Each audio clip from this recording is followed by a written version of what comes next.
안녕하세요. 현주랑 진행 중에 안현주. 이진행입니다. 진행님, 저희가 지난 에피소드에서 직장 다니면서 공부하는 이야기를 했었어요. 그 후속으로 우리가 이번에는 유학 이야기를 해보기로 했었죠? 네, 어쩌다 보니까 저희는 30대 그리고 40대 외국에서 유학을 했습니다. 사실 3, 40대에 공부를 한다는 것, 특히 해외에서 유학을 한다는 게 좀 일반적인 공부랑은 다른 것 같아요. 그래서 오늘 저희가 3, 40대의 유학에 대한 이야기를 한번 해보려고 합니다.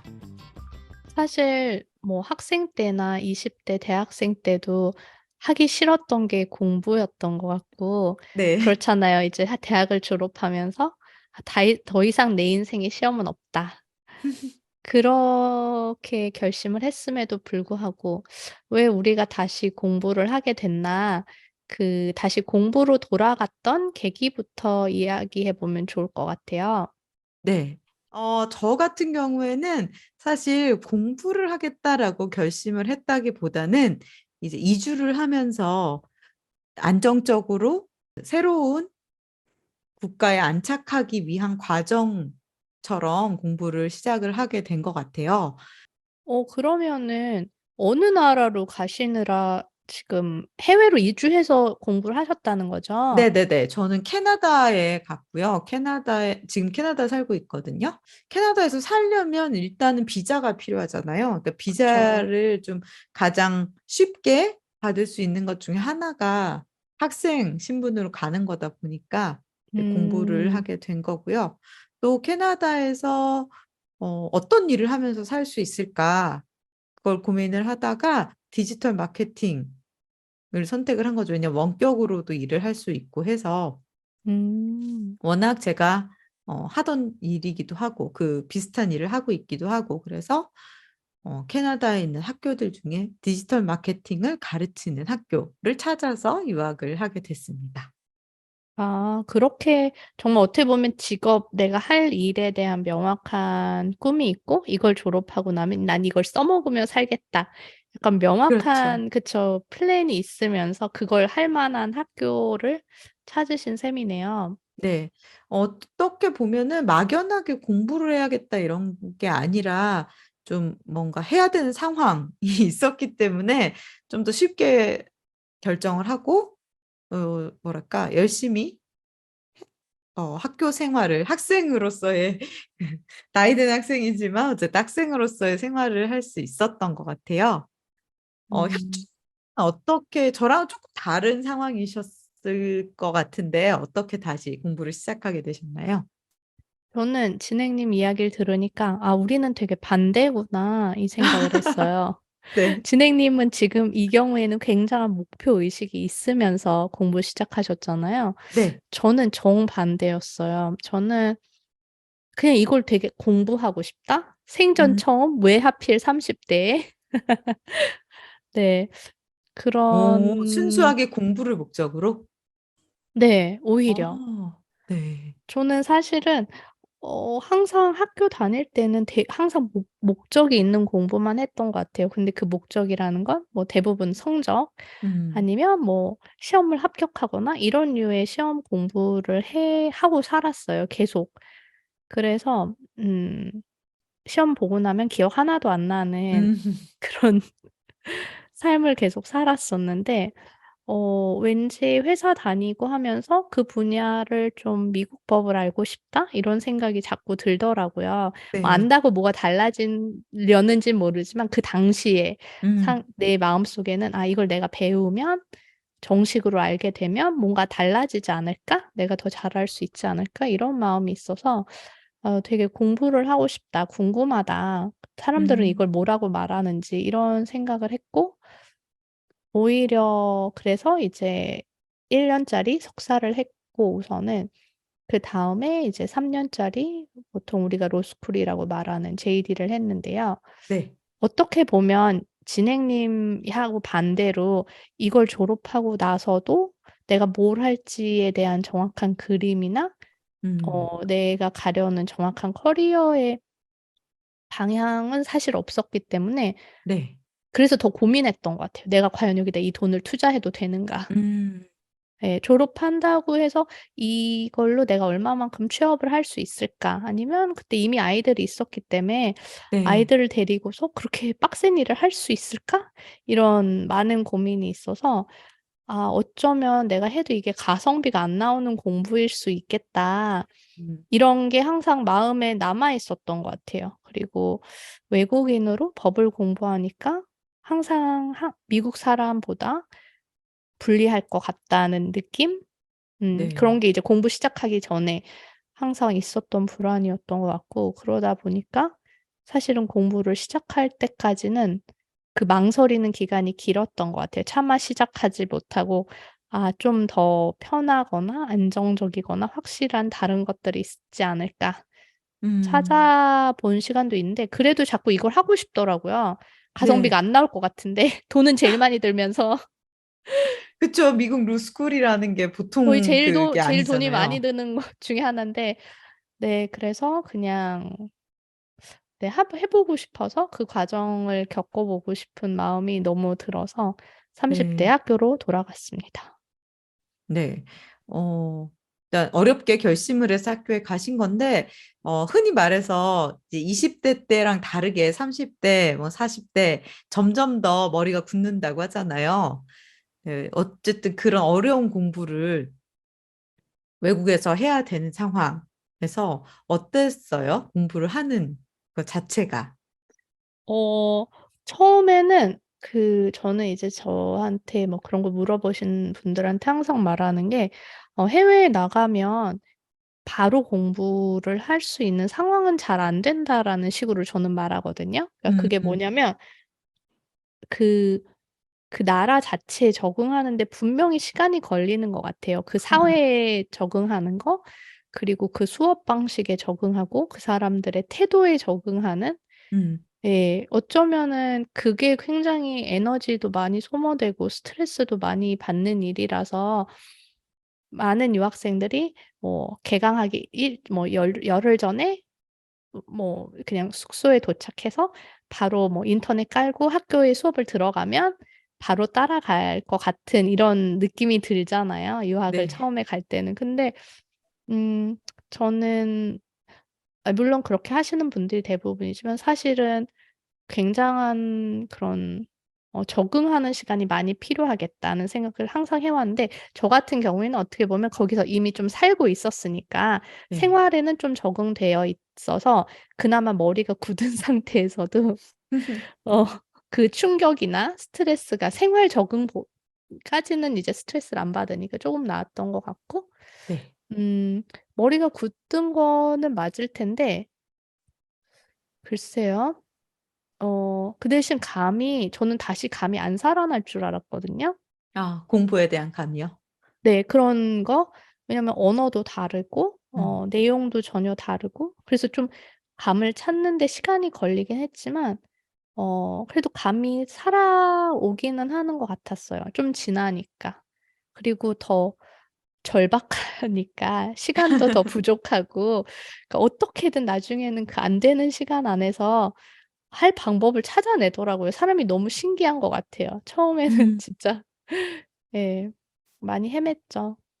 그니까요. 저는 솔직히 상상이 안 돼요. 이 현주님의 유학 이야기를 어 드문드문 들어보긴 했었는데 사실 그때 애가 있었고 그쵸? 한 명이었나요? 처음에 석사 시작하셨을 때? 네. 한 명 석사 했을 때는 첫째가 2 살에서 3 살이 될 때, 그러니까 미국 나이, 그러니까 한국 나이로는 3 살에서 4 살, 고 사이에 네. 석사를 하고 그다음에 3년 JD를 할 때는 어 5 살에 첫째가 5 살에서 7 살이 되고 둘째가 2 살, 음. 네 2 살 1 살이었죠. 만 1 살.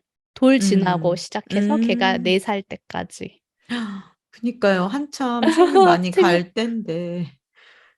그 진짜 네. 왜 육 하필이면 그때 그때 발동이 걸려서 그랬나 저도 참 지나고 나면 깜깜하네요. 그러니까 육아만 하기도 힘들 텐데 그거를 했다는 게 진짜 대단하고 왜냐하면 사실 미국 로스쿨은 그것만 하는 전업으로 그러니까 이 로스쿨 학생이라는 것으로 사는 것만 해도 되게 빡 빡빡한 거라고 알고 있어서 진짜 뭐랄까 절실함이랄까 이런 거 혹은 인생 경험에서 오는 뭐 이렇게 유두리 이런 것들이 네. 좀 발휘됐지 않았을까라는 생각이 들기도 하더라고요.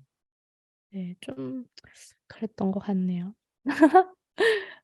진행님은 어떠셨어요? 왜냐면 진행님은 원래는 제가 알기로는 약간 정말 완전한 인문학스러운 전공을 하셨던 걸로 알아요. 근데 사실 디지털 마케팅을 하고 있다고 제가 나중에 네. 만났을 때 디지털 마케팅을 하고 있대서 너무 내가 알던 진행님과 전혀 다른 내용인 분야를. 분야를 하고 있는데 이런 생각을 했었거든요.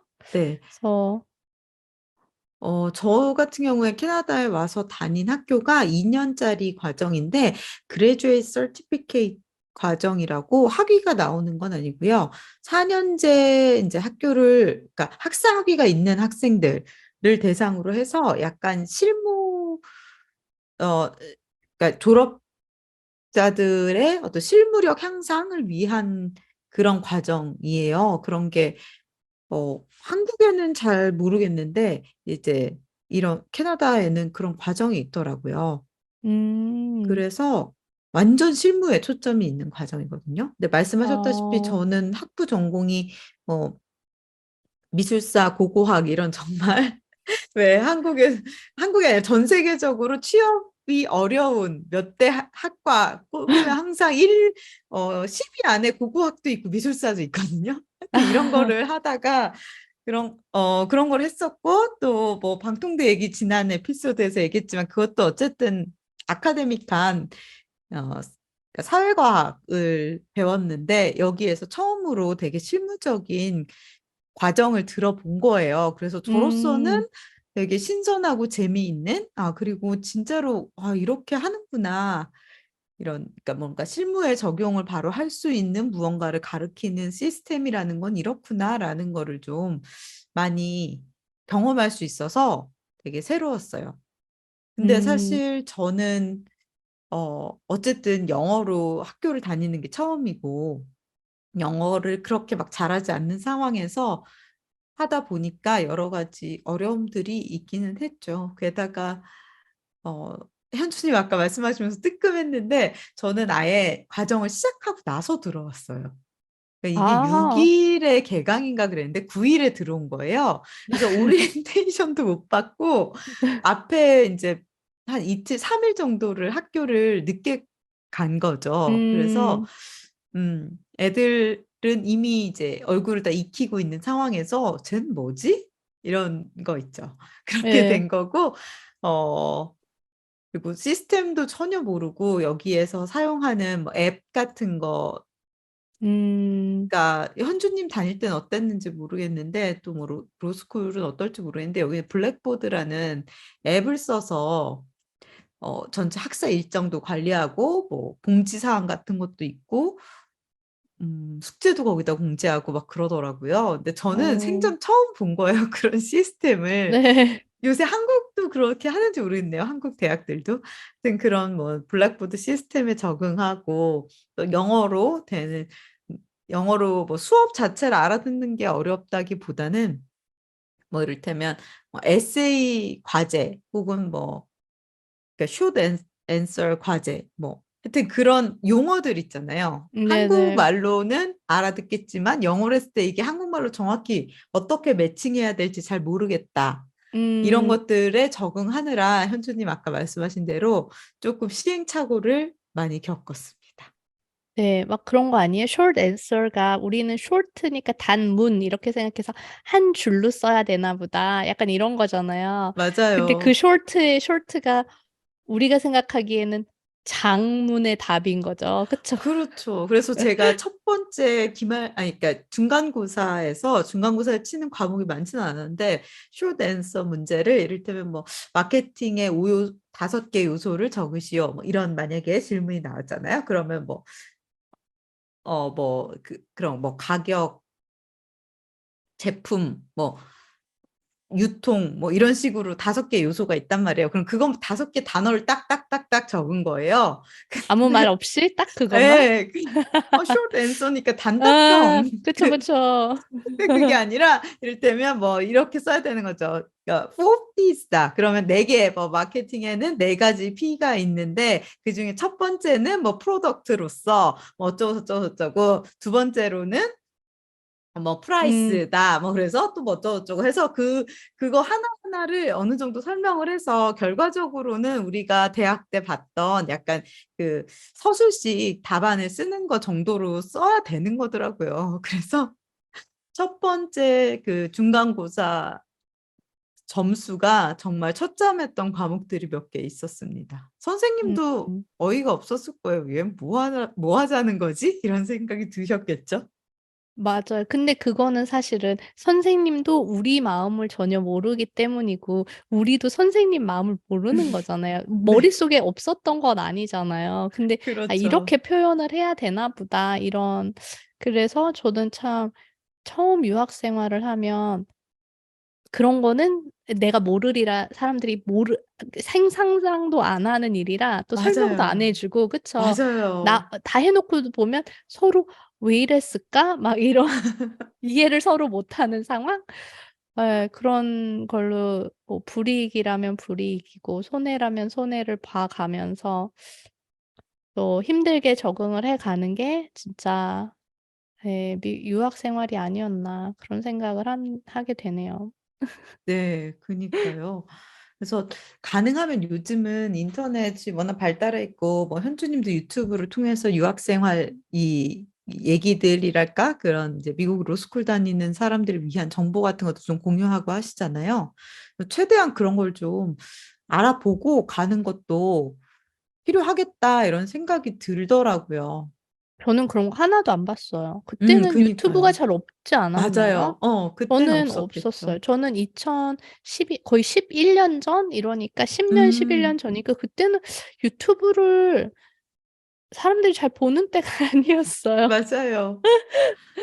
근데 그래서 지금은 많이 있으니까 좀 보고 맞아요. 가시면 좋을 것 같아요. 저 같은 경우에도 솔직히 저는 이제 이주와 이런 이 나라의 적응 이런 게 더 음. 머릿속에 많이 있었지 학교에 대한 큰 긴장감이 없었어요. 뭐 음. 어떻게든 되겠지 이런 생각도 있었던 것 같고 그래서 음. 하나도 알아보지 않고 온 거예요. 네. 근데 생각보다 이게 너무나 그러니까 정말 전업 학생이 돼야 되는 코스였던 거예요. 이를테면 아. 뭐 수업 시간도 많고 과제도 굉장히 많고 다 음. 막 조별 과제 발표해야 되고 뭐 매주 짧은 에세이 하나 정도를 써야 되는 수업이 있다거나 아니면 매주 퀴즈를 보는 수업이 있다거나 이런 식으로 수업 자체가 되게 빡빡했어요. 근데 음. 그걸 모르고 약간 뭐 어쨌든 졸업자들을 위한 거고 하니까 슬렁슬렁 해도 되겠거니 하고 왔다가 아주 큰 코 다쳤습니다. 근데 저는 약간 뭐 이렇게 안 빡빡한 것들도 어쩌면 있을 수도 있을 수는 있겠지만 외국에서 공부했던 것 중에 안 빡빡했던 건 잘 없지 않아요? 네, 그니까요. 그렇다는 생각이 저는 뭐 로스쿨이어서 그랬을 수는 있지만 심지어 저희 그러니까 학교 다니는데 학교도 빡빡해요. 음, 저는 한국에서 약간 그래도 이렇게 내가 정성 들여 썼는데 내지는 이렇게 시간을 애가 많이 들였는데 그러면 음, 기본 점수는 받겠지 이런 거 있잖아요. 네, 근데 여기는 그런 게 아니잖아요. 맞아요. 하라는 걸 했어야 점수를 받는 거잖아요. 맞아요. 그러니까 한국은 성의를 보이면 교수님이 어느 정도 음. 참작을 해주신다거나 약간 점수가 교수님의 직관으로 약간 네. 그런 것도 있다면 여기는 정말 그걸 뭐라고 하더라? 그 표를 항상 모든 과제마다 교수들이 다 그 표를 작성을 하고 요소별로 어떻게 나는 어느 항목에서 몇 퍼센트를 분배하겠다 이런 거를 다 쓰고 또 전체 이 과정에서 뭐 이를테면 맞아요. 매주 보는 퀴즈 한 번에 뭐 5%, 뭐 기말고사 20%, 월말 프로젝트 리포트 뭐 50% 이런 식의 그거를 다 맞아요. 처음부터 다 제시를 해줘서 내가 어디에 힘을 주고 어디에는 좀 음. 빼고 대충 가야 되고 그 역량을 긴 한 학기 동안 조절해야 될지 이런 음. 것들까지 다 나오더라고요. 그래서 되게 체계적이다라는 생각을 했는데 여기 현지 애들도 친구들은 그렇게 이미 하더라고요. 그걸 어렸을 때부터 훈련이 돼 있었겠네요. 나는 그쵸. 처음 봐서 놀랐는데 오 그쵸. 이랬는데. 그쵸. '왜 이러지?' 근데 이제 그런 것들이 제가 말하는 유학에서의 적응인 것 같아요. 우리가 네. 그동안 평가받지 않았던 방식, 성의를 보이면 대충 넘어갔던 네, 아니면 사정을 맞아요. 말하면 또 어느 정도 참작을 해 주던 이런 게 여기는 다른 식이구나. 물론 이제 또 뭐 더 유리한 것들이 어떻게 보면 있을 수도 있겠지만, 예, 그런 것들에 적응하면서 처음에는 시간이 많이 시행착오도 있고 그랬던 것 같아요. 네. 현주님은 사실 같은 공부를 하신 거잖아요. 어쨌든 한국에서 법대를 그쵸. 다녔고, 여기서도 이제 석사나 뭐 JD 과정이나 다 법을 전공하셨으니까, 그렇게 같은 전공으로 쭉 하면서 좀 더 특이했다거나, 아니면 굉장히 이런 점은 다르다, 이렇게 느꼈던 게 또 특별히 있었을까요? 저는 제가 개인적으로 생각하기에는 '아, 관점이나 목표가 다르구나.' 이런 생각을 했던 것 같아요. 음. 그러니까 한국 같은 경우에는 예를 들어서 뭐 저당 잡힌다 그러잖아요. 집에 뭐 담보를 잡혔다, 저당 잡혔다 이런 거. 네. 그런 뭐 저당권에 대해서 이야기를 한다고 하면 그런 거의 개념, 정의, 뭐 음. 어떨 때 1 순위 저당권자가 되는지, 뭐 내가 후순위가 되는지, 뭐 내가 돈을 받을 수 있는지, 내가 1 순위여서 돈을 받을 수 있는지, 이런 되게 다양한 경우의 수와 관련된 막 판례? 음. 이런 거를 해요. 그리고 이제 그 사례에 맞는 이제 질문을 하죠. 이래서 이 사람이 1 순위냐 2 순위냐 이런, 그럼 우리가 배운 판례를 적용해서 답을 찾는 네. 이런 시험들을 본다고 하면, 그러니까 약간 일방적인 수업이죠. 음. 그죠. 판례에서 이미 정했으니까 법이랑.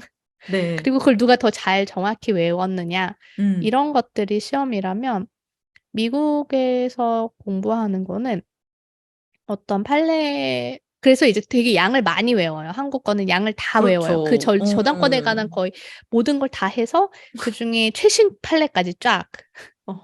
그래서 누가 정확히 진짜. 제일 많이 알고 있고 최신 판례 안 본 애는 떨어지고 막 이런 아. 그런 거라면, 미국은 그쵸. 몇 개를 집어서 해요.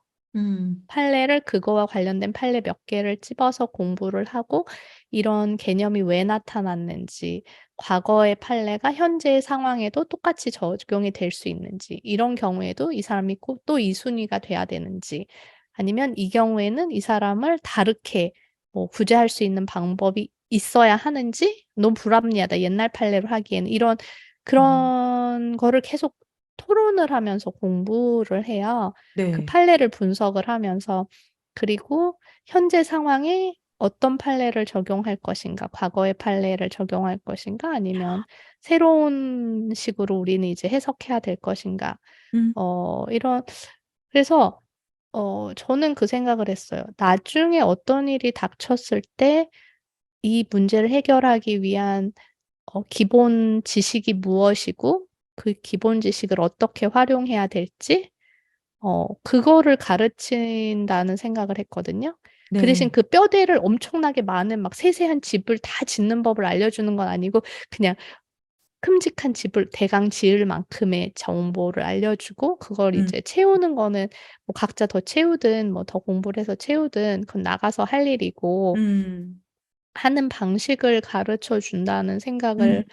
많이 했어요. 그래서 처음에는 학생들이 굉장히, 당연히 모르죠. 법에 음. 대한 아무런 지식이 없이 들어왔으니까. 그치만 그렇게 자꾸 얼기설기 집을 막 짓는 방법을 계속 가르쳐 주니까 나중에는 한 학기? 사실은 미국 로스쿨에서는 1년 지나면 벌써 인턴을 하러 나가거든요. 네. 그럼 사실 오. 말도 안 되는 거죠. 1년 법 배워서 뭘 한다고.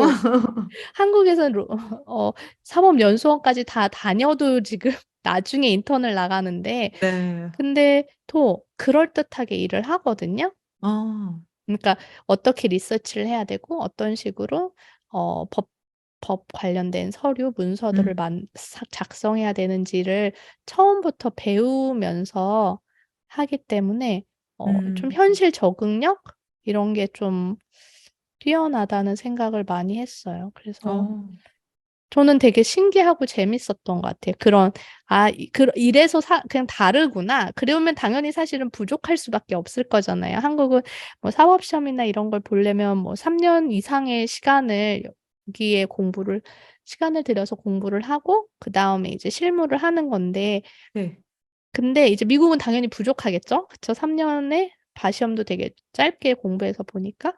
하지만 좀 그런 변호사 협회 음. 이런 데서 되게 교육도 많고 강의도 더 기본적인 것부터 많고 해서 우선은 변호사가 되고 난 후 계속 공부를 하면서 그거를 음.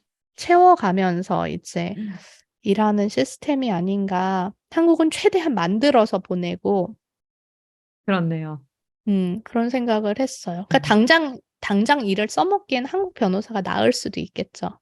그 음. 판례를 알면 바로 이게 나오면 음. 근데 이제 미국은 이런 이슈가 있으면 '아 그럼 내가 이제 판례를 찾아봐야지.'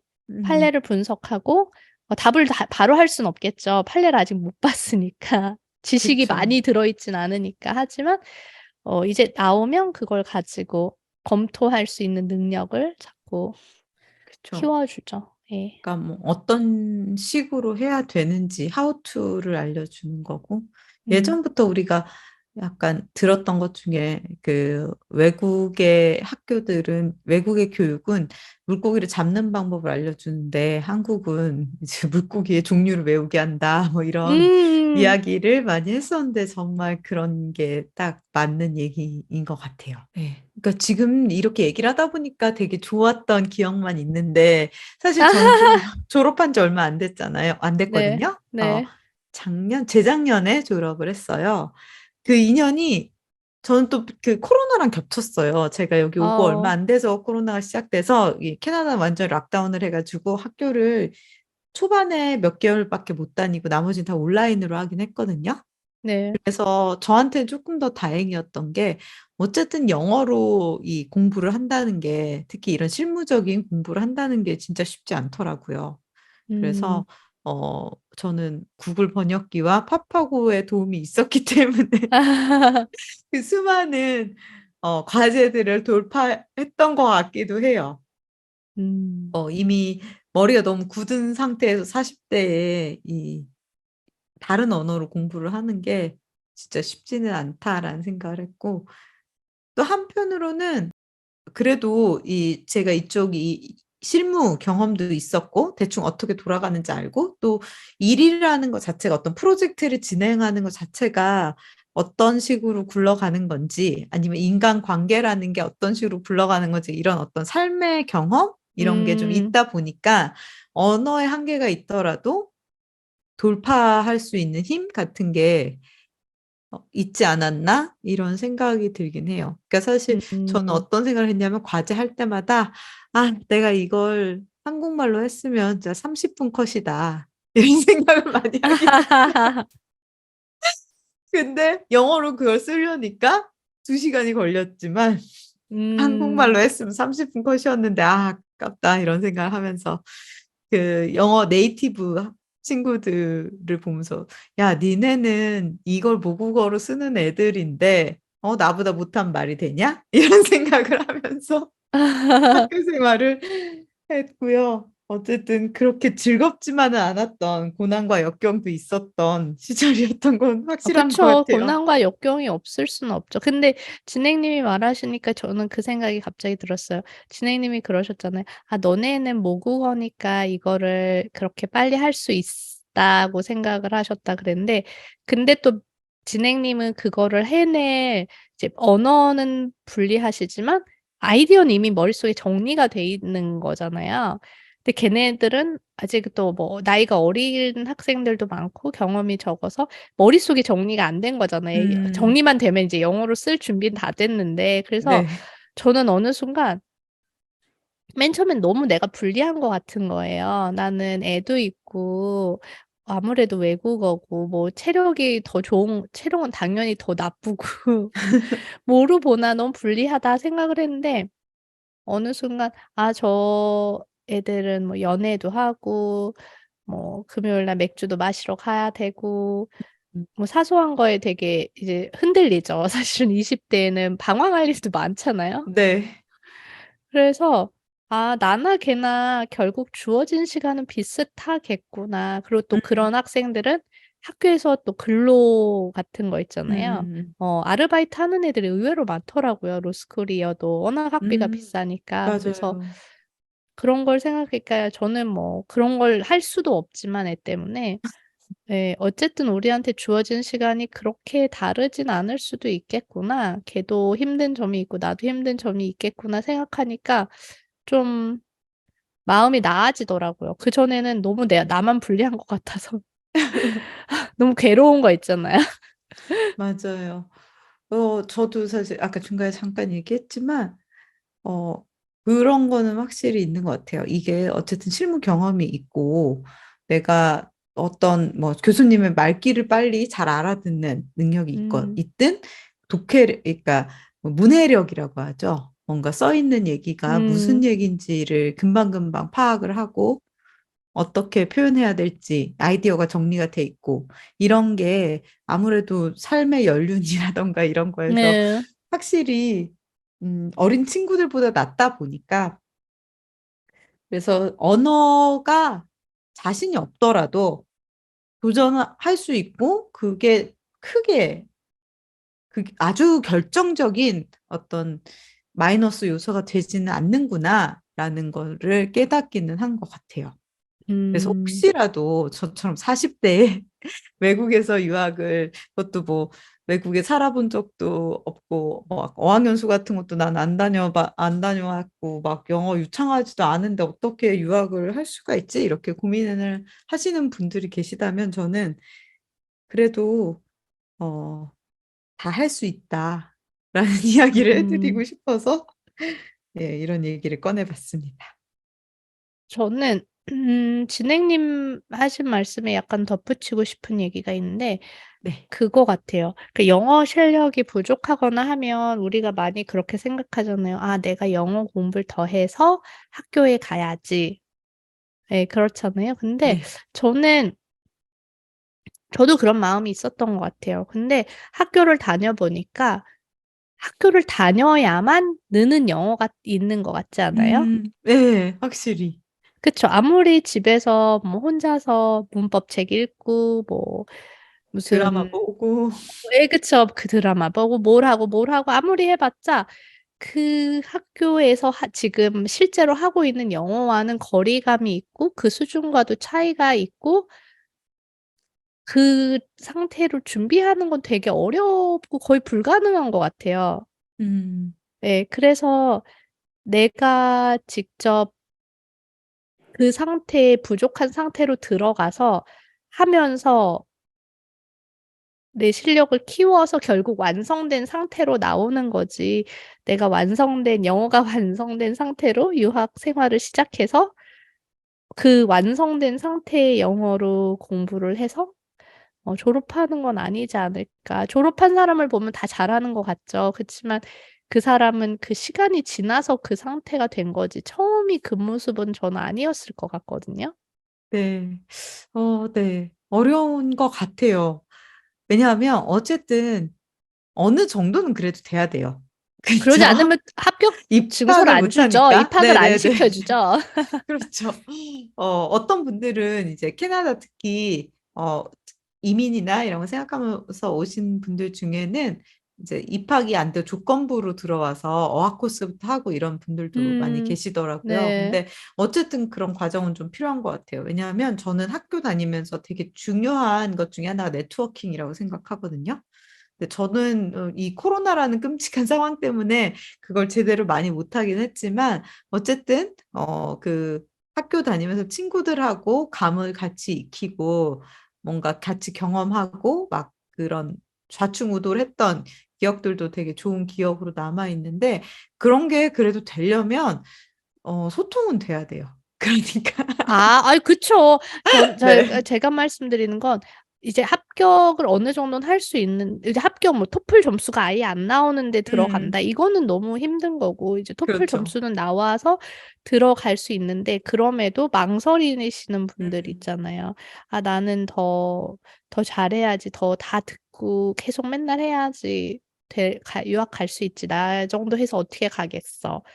근데 사실은 그런 분들이 준비를 해서 토플을 보면 또 그 사이 실력이 늘고 또 토플을 본 다음에 또 그렇죠. 로스쿨을든 뭐 유학을 가서 또 공부하면서 또 실력이 늘고 그러지 네, 그걸 도전 자체를 안 하면 그렇게 맞아요. 실력이 늘 기회조차 없는 것 같다는 맞아요. 생각이 그쵸? 네. 그리고 현주님 아까 얘기하신 것처럼 그 업계에서만 쓰는 용어랄까? 어떤 그런 느낌 같은 게 있어요. 그거는 구글 맞아요. 번역이나 파파고가 모르는 거예요. 그리고 또 한 가지는, 요새, 어, 제가 그 현주님 때만 해도 사실 번역기나 이런 게 되게 취약했었잖아요. 근데 이 한 10년 정도 안에 굉장히 엄청난 발전을 했어요. 요새는 막 챗 GPT 말이었고 AI가 답변도 해주고 막 그런다잖아요. 그러니까요. 네, 근데 저도 이제 한 옛날부터 뭐 국제연대 활동 같은 걸 하면서 막 그 국제 회의 같은 거 가면 정말 막 며칠 밤을 새서 막 짧은 보고서 같은 거 만들고 너무너무 괴로워하고 이랬던 기억이 있는데 요즘은 그런 것도 꽤 잘 돼 있거든요. 그래서 어 생각보다 여러분의 이 외국어를 공부하는 환경이 덜 괴로울 수 있다. 이런 얘기도 꼭 해드리고 싶어요. 네. 오늘 저희 유학 이야기 해 봤는데 또 지나고 나니까 또 다 이렇게 갑자기 우리가 좋았던 시절인 것처럼 미화된 면이 있긴 한데 절대 반드시 그런 건 같진 않아요. 공부를 하면서는 '아 내가 왜 이걸 하자고 했을까?' 음, 스스로 후회를 한 적들도 그러니까 후회라기보다 '아 힘들다.' 이런 적이 있었는데 그럼요. 약간 저는 그랬던 것 같아요. 그래도 20대 같았으면 내가 해야 돼서 하는 거면서도 막 욕하고 화내고 짜증 냈을 것 같은데 30 대는 사실은 정말 가족의 희생이 따르면서 하는 거잖아요. 네.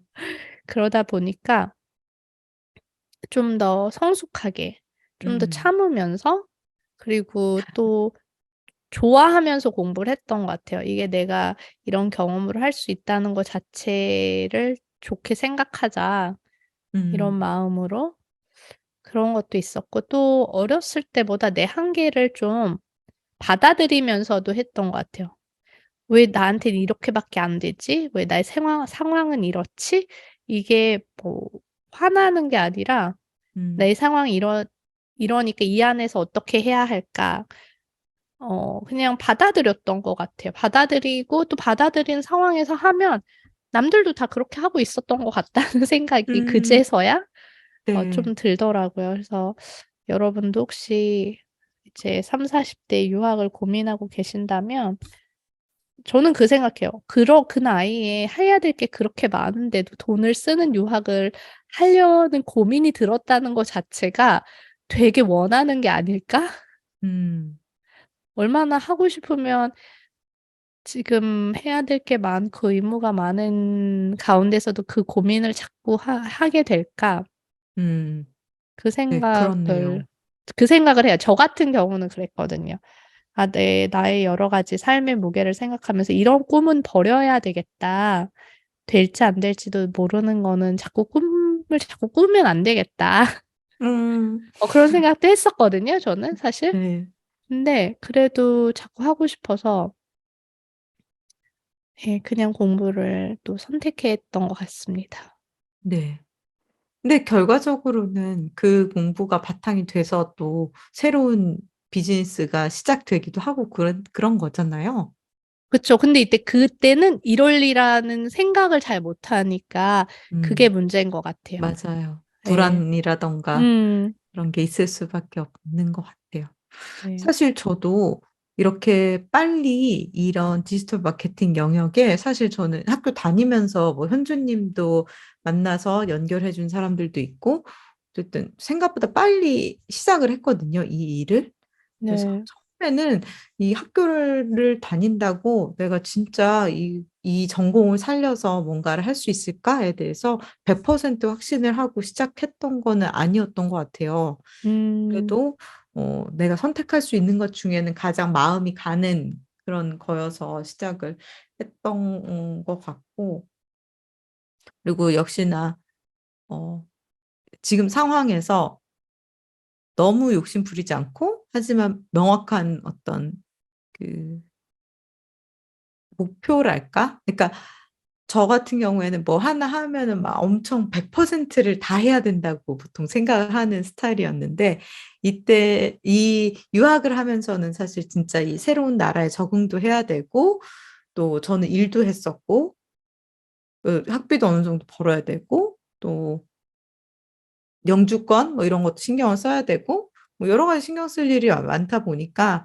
아, 내가 막 100%의 학생이 되지 않아도, 그러니까 할 수 있는 정도의 어떤 나의 시간 같은 걸 분배한다든지, 뭐 욕심을 어디까지만 내자. 그리고 짧은 시간에 어느 정도의 성과를 내기 위해서 어떤 식으로 협업을 하고 어떤 거는 포기한다. 이런 어떤 오가나이즈를 음. 할 수 있게 된 또 좋은 기회였던 것 같아요. 그게 20대 때와의 차이랄까?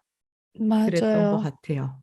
저희 사실 얘기가 길어지기는 하는데 저는 지금 진행님이 말한 거에 너무 동감도 하고 공감도 하는 것 같아요.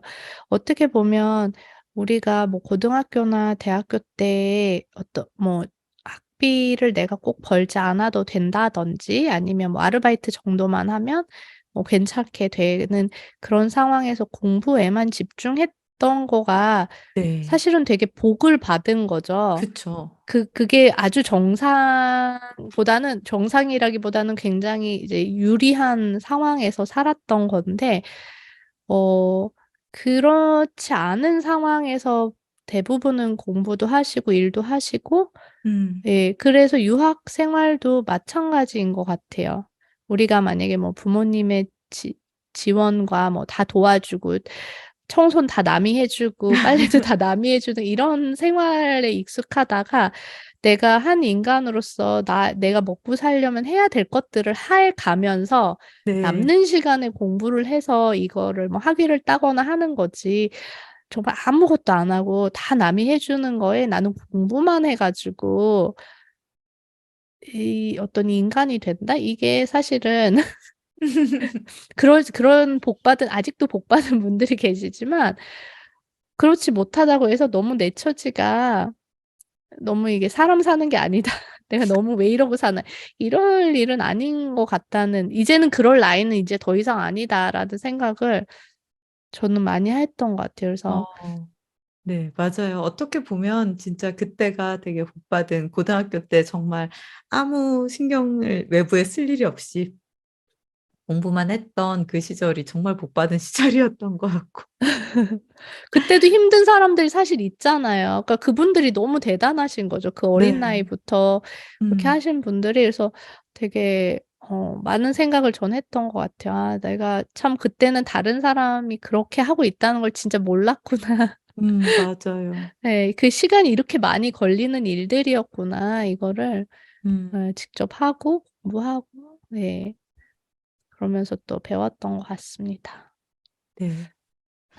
유학 얘기를 하다가 또 굉장히 폭넓은 심오해졌습니다 네. 갑자기.